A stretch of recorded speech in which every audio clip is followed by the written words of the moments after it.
Episode 4: When Peace Was Executed. The Assassination of Mahatma Gandhi. Violence usually announces itself loudly, with armies, with explosions, with screams. But sometimes violence whispers. It hides behind ideology. It convinces itself it is righteous. On the evening of January 30th, 1948, the world lost a man who believed that violence was not only immoral but unnecessary. A man who proved that empires could fall without bullets, and yet he would die from one. This is the story of Mahatma Gandhi, and the moment when peace itself was assassinated. Gandhi was not born a revolutionary.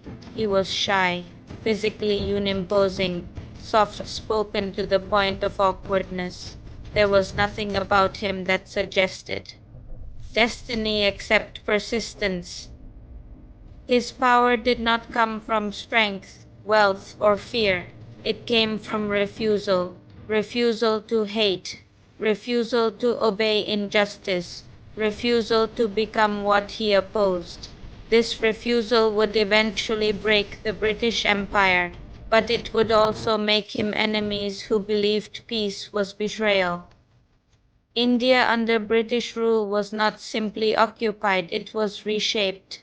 Resources were extracted, economies were dismantled, millions starved while wealth flowed outward, and resistance was met with brutality.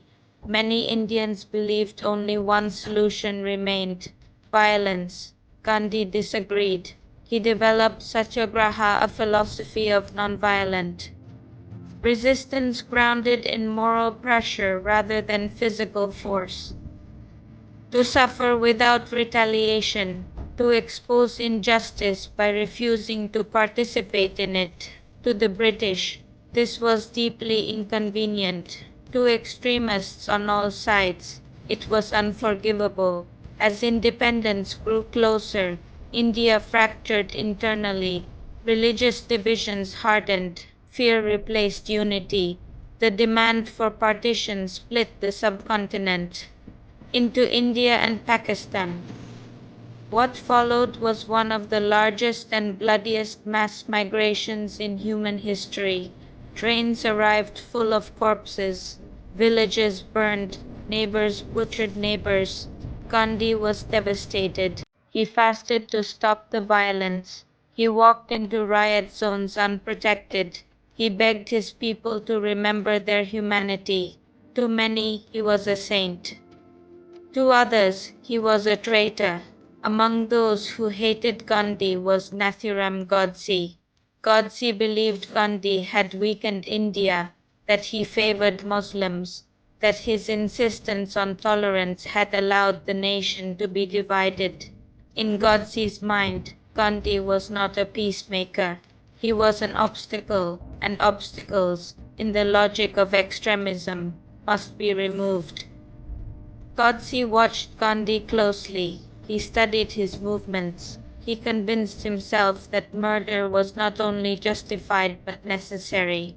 On January 30th, Gandhi walked to his evening prayer meeting in New Delhi. He was weak from fasting. He leaned on his grandnieces for support. He wore no protection. He never did. Godse stepped forward. 3 shots were fired at point-blank range. Gandhi collapsed. Witnesses claimed his final words were a prayer. Within minutes, he was dead. India froze.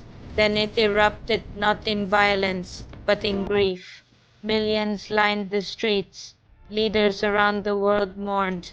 Albert Einstein would later say that future generations would scarcely believe such a man had ever existed. But Gandhi was gone, and with him, something fragile and irreplaceable vanished.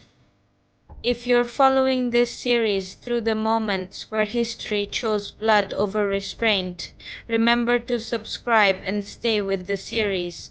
These are not just deaths, they are crossroads, and humanity rarely chooses the easy path.